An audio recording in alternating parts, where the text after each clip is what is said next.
Well, thank you for joining us for this the roundtable session at the end of the our 10th symposium series. The series was entitled Genes and Metabolism, Bioelectricity and the Quantum Spark of Life. So with our normal format for the roundtable, we're going to ask Betony to give a summary of the lectures given so far in the series, and then Alistair is going to talk a little bit further and talk to us on broader topics in the subject, I think. Okay, so without any ado, or any further ado, Betony, should we hand over to you to present your talk? Thank you so much, Geoffrey. It's always an interesting task to summarize all the talks in the series, as they're always so full of information, and I hope I haven't left anything else. Thank you to the speakers for their abstracts, because I've used those for this summary presentation. The theme of the series was the intersection of bioelectricity with genetics. Our aim was to examine more closely the role that bioelectricity plays in living organisms in order to expand our understanding of biology beyond a strictly gene-centric point of view. Presentations covered the roles of bioelectricity from subcellular to cellular processes, as well as looking at what extent quantum mechanics might be implicated in or offer insights into the electromagnetic effects integral to biological function.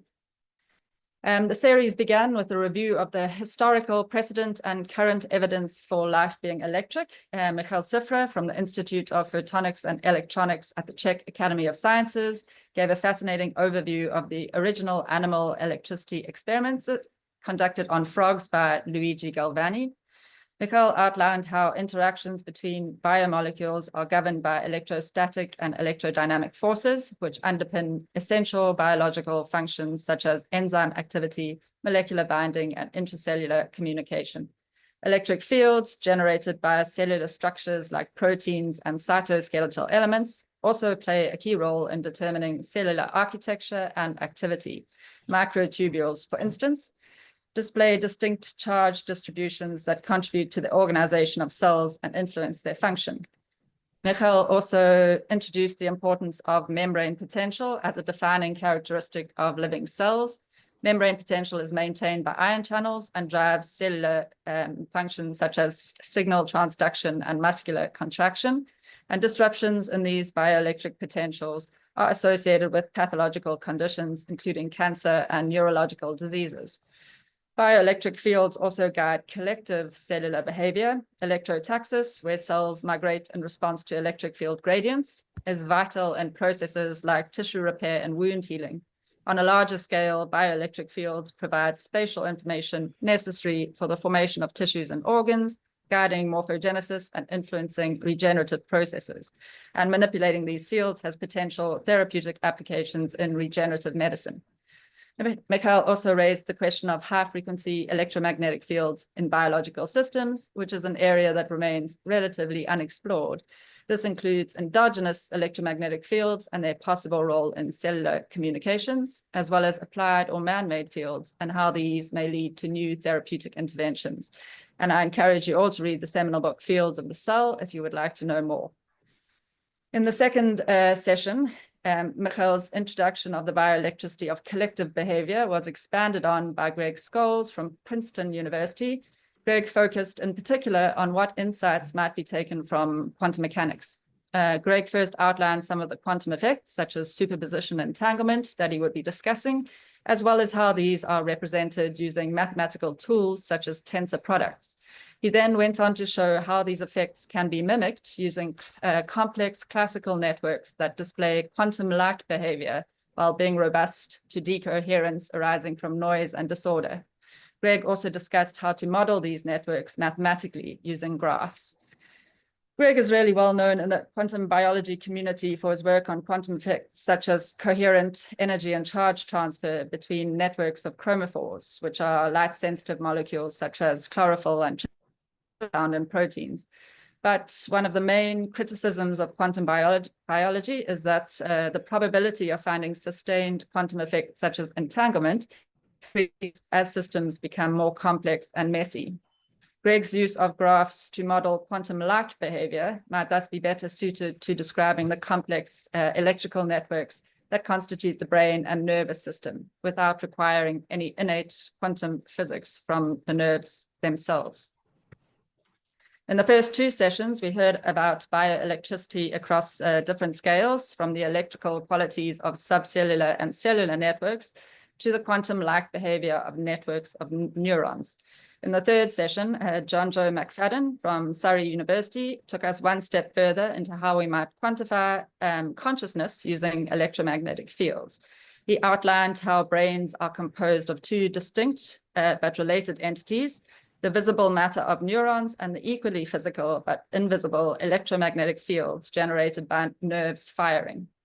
Until recently, nearly all scientific theories of consciousness have assumed that consciousness is located in the visible matter of the brain, its nerves and synapses.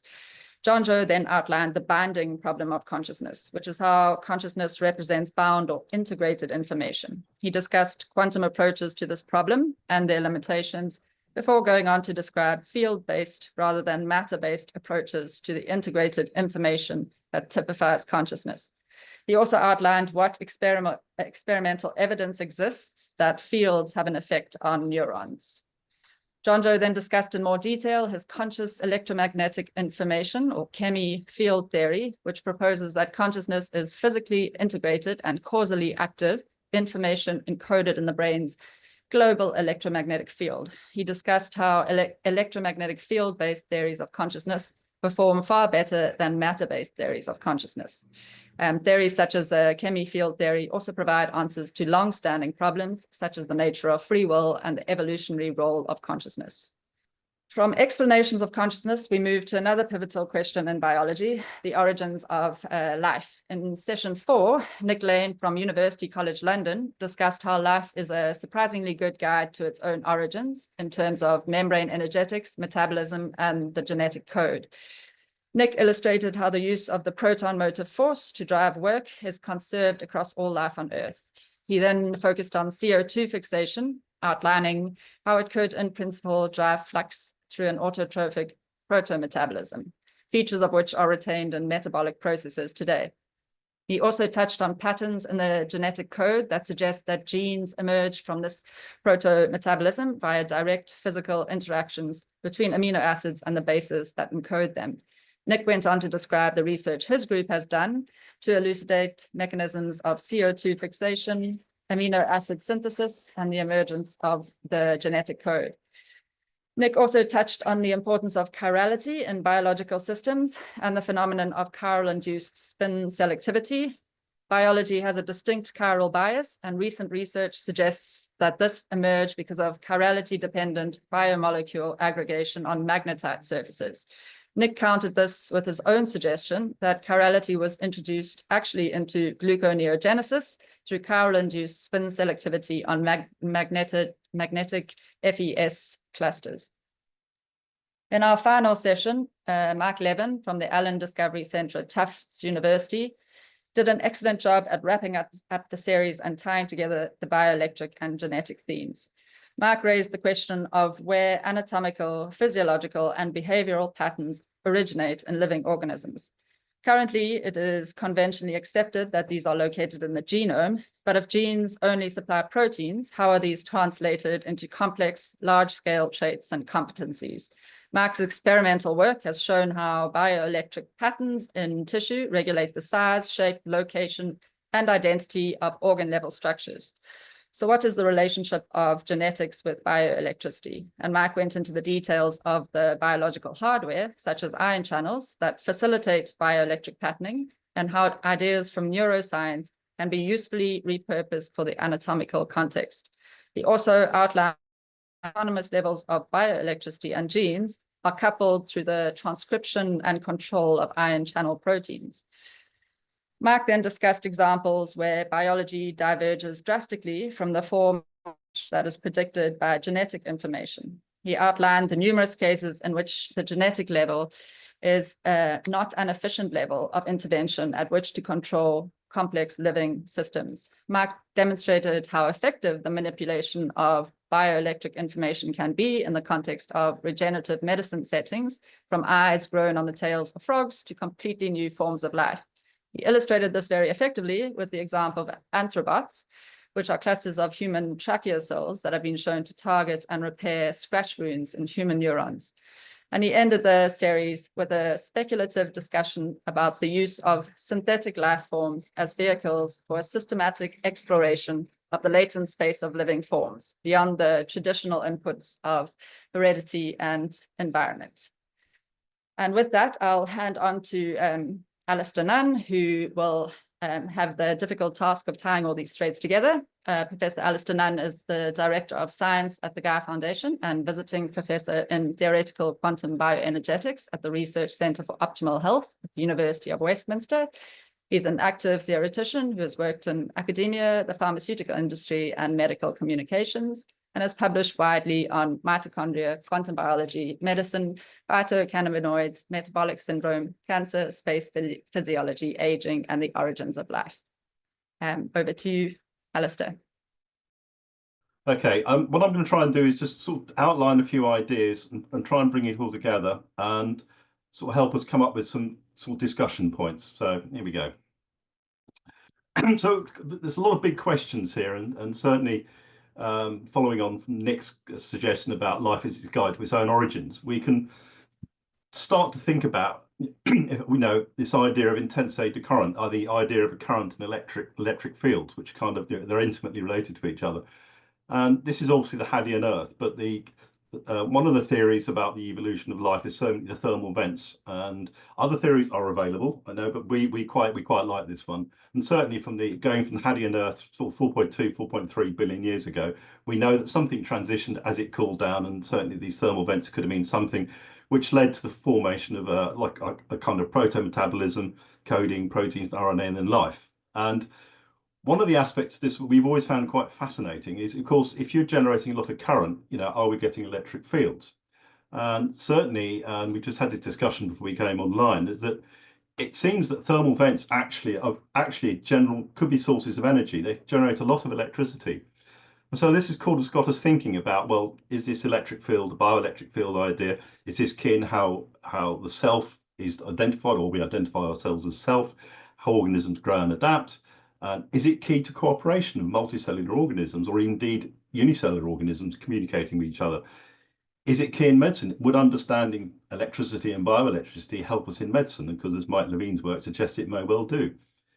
Is it key in how we adapt to new environments? And we're obviously very interested in going into space. Now the evidence is going to space doesn't seem to help us. We actually get physiologically quite ill. And of course, the big question, of course, is how quantum is it? Can we explain that the electricity flow has not been quantum, or is it quantum? And here you'll see I've got a little picture here of this is a modern Earth now taken from the moon, and of course here's Benjamin Franklin in his kite. Now of course everybody talks about, oh, Benjamin Franklin discovered electricity, but actually it was probably discovered long before that. And here we have C3PO, of course, this idea that if we understand it, would this lead to an understanding of how we build artificial intelligence? And certainly this is the kind of paradigm, just thinking along these lines. Of course, we've known for a long time in the science fiction world that everybody thinks that, a lot of science fiction writers, that humans can build artificial intelligence. And certainly those familiar with it will know Alfred Lanning and Sonny in the Asimov series and I, Robot, Noonien, Song and Data in Star Trek, this is artificial thinking, and Miles Dyson and Skynet, and of course Terminator. But the scary thing here is that Skynet actually exists. There is a satellite system called Skynet. So I'll leave that with you. But of course, in the modern world, we know that Boston Dynamics are creating these robots, and of course Google, Apple, and several others, Elon Musk, are trying to develop artificial intelligence. And other groups are trying to create artificial life. And so there's a nice loop here. And one of the thoughts here is actually this idea of bioelectricity and electric fields part of the missing puzzle of how we might be able to develop this. I'm sorry for this, but I love this slide. I've just put together a smorgasbord of, I think, key individuals, and they're all actually kind of bring this field together and make us think a little bit differently. We go back in time, and of course, we've got Galvani and his frog's legs. He was sort of competing a bit with Volta, who was saying, oh, it's all about physics, but Galvani was saying it's all about biology. But, move forward, and we come to Peter Mitchell, who was discussing, came up with the idea of chemiosmotic theory, which in turn helped people like William Martin and Nick Lane, Moravitz and others think about the role of why is it that we have chemiosmosis, and did it suggest an origins for life? And then we've got Markov, who's talking about how we might be able to identify self and non-self. This is deep physics, which I don't understand. But of course, this leads on to Mike Levin, who is thinking, well, this is really key, not just in bioelectricity, but in scale-free cognition. And then there's other pioneers and thinkers, great thinkers in time, you know, that there is Sheds Gorney talking about the idea that life is simply an electron looking for somewhere to rest. Britton Chance, electrons, do they require tunneling? I.e., is quantum mechanics involved? Of course, this brings us back to Schrödinger, who was talking about this idea a long time ago about the role of quantum mechanics in life. And something which more recently, well, fairly recently, is the ideas of Ilya Bragoni and others talking about how life could actually start. And this is the idea of far from equilibrium, self-organizing, dissipating structures. Life is basically dissipating the solar potential or the potential in the universe. And actually, this is what these negative entropy areas are. And we're exactly what we are. And then, you know, we start looking at folk like Froelich, who was talking about this idea of how there's an electromagnetic transfer of energy within cells. And of course, one of our favourites, which of course Nathan's, you know, is very familiar with, is Gurwitz. Now, at the time, you know, the 19th, 20th century, there was a lot of interest in the scientific field about how cells and why they grew in the shapes they did and why we were the shape we were. Because this is the idea of the morphogenetic field, which some people think, oh, well, that's rubbish. But actually, he started looking for it and discovered biophotons. And so clearly something going on. And I think the interesting thing here is if Darwin came in here, he would understand a lot of this, because I think a lot of this is based on natural selection of systems, of surviving systems and self-dissipating systems. And this is why we've got this idea of energy information field structure leading to chemicals and fields, and this yin-yang symbol. And a lot of biology for years and years and years has been very matter chemistry focused. But of course, if we're getting a flow of charge and therefore electricity and therefore electric fields, these could be really far more important than we realise. And you know, of course, this goes back, as I said, back to the time of Galvani and on to Gurwitch. You know, are we talking about Elan Vidal? This is the spark of life, and you know, this is the French intensity current, which talks about current. But of course, does this lead us to definitions of life? And one of the things that I will always thank Nick Lane for is pointing out this point about the role that, you know, mitochondria, that they have these massive electric fields inside, the charge distribution, you know, 30 million volts. But of course, what they do is convert electrons into usable working energy. And it's a kind of a current. It goes from electrons down to oxygen. But of course, when we start thinking about advanced intelligence, of course, humans are very keen on their own brains. But of course, what does it makes us think? Well, it's the flow of electrons down to oxygen, you know. And this generates bytes, but of course you can see some similarities with computers, but it's not the same. And of course, this goes back to Johnjoe's ideas about the CEMI theories. And of course, he starts to think about, well, you know, how do we define life? And certainly this is, I think Mike Levin's looking into this. But of course, you know, is a dehydrated tardigrade dead or alive? Well, it's a good question. Is it when it starts to flow electrons, does it become alive? Is a virus alive? And this little diagram here, I produced this a couple of years ago for a small paper. And I started thinking about Schrödinger's cat. And, you know, it's either dead or alive. But actually, from a biological point of view, it could be several other states, because it depends on the dose of the poison. You can poison some of the cells or some of the mitochondria in the cat, but it will get stronger because it stimulates their regrowth. Too many, it will start to be very sick.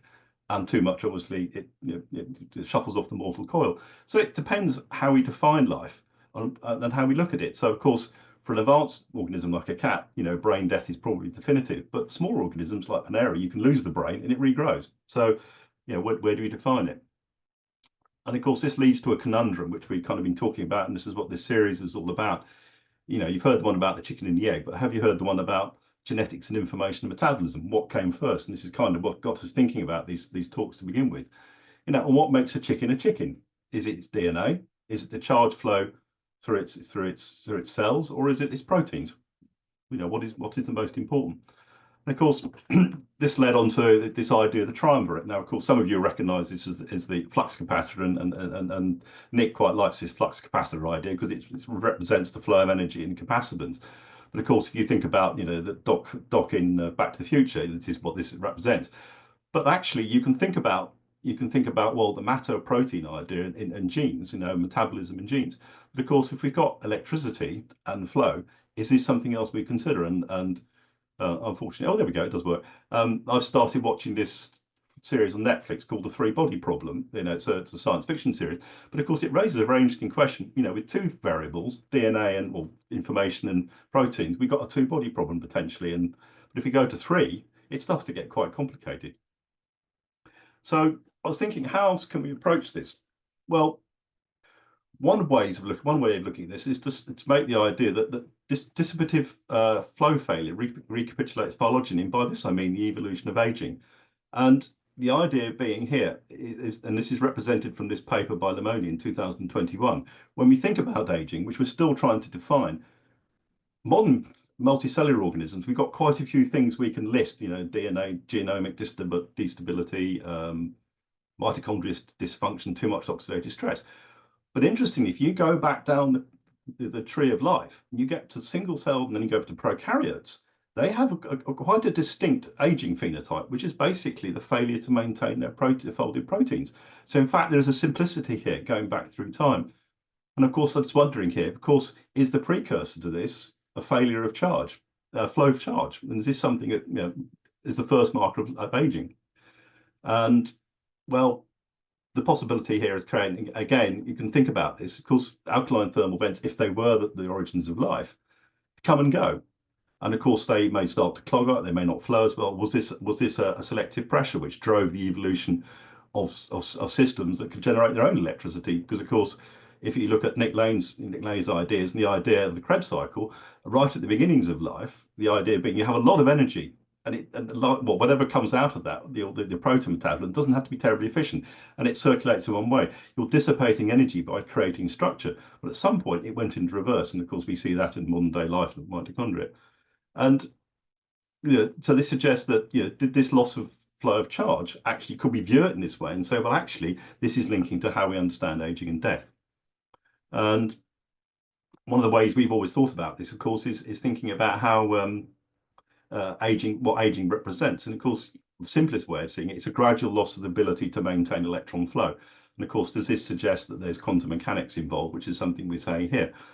But scale is actually really important in how we define what it's doing, because obviously for a simple organism, it can die and that's it, but it can be genetically selected. But for more complexity in bigger organisms, could this be far more important that you can then survive because your individual components can be lost, but you can reselect them through natural selection, for instance, from the molecular upwards. And we've kind of suggested this idea here, and this is just a very simple diagram thinking of how we can view evolution. At the very beginning, adaptation, inverted commas, natural selection, of course, could happen very quickly because prokaryotes turn over and they get selected. Their genes are exposed to natural selection very quickly. But as you become more complex, you can afford to exist for longer because you can adapt to the environment more quickly. Of course, this raises the possibility that, of course, at the beginning, you know, you have a single cell which has a certain amount of information in it. But of course, as you get more and more complex, you can have more and more fields interacting with each other. And of course, and I'll pinch this idea from the Lord of the Rings, of course, one field okay, two good, three excellent, you know, one field to rule them all. And is this an idea of what electricity is doing to modern life? So is this the bioelectric version of a modern organism? And there's another aspect to this, which I often think is a good way of looking at this. We often view life as what it is now, and we look at it single species. But if you start to look at life globally from a Gaia approach, as it were, and take on board this idea of dissipation being the driver of life and these organizing structures as a way of dissipating, say, energy and solar potential, then life as a whole is trying to, or the system of dissipation has to survive, which basically suggests that as you get more complex, you can adapt quite well to certain situations because you've got more and more, say, overlapping cells, overlapping fields, and got more information. And so we know that some organisms are very good at rebuilding certain limbs and things. But of course, if you have a catastrophic failure, like we get hit by an asteroid, complex life can't survive. It can't adapt fast enough. But you then go back down the evolutionary tree to more simple life, which can. So this suggests that, again, maintaining that charge flow through massive adaptation to simple level could be very important. So kind of, you know, one of the thoughts here, is this a slam dunk? And I mentioned this before, that current electric fields, and you know, came before metabolism and then genes. I don't know is the answer. We don't know that yet.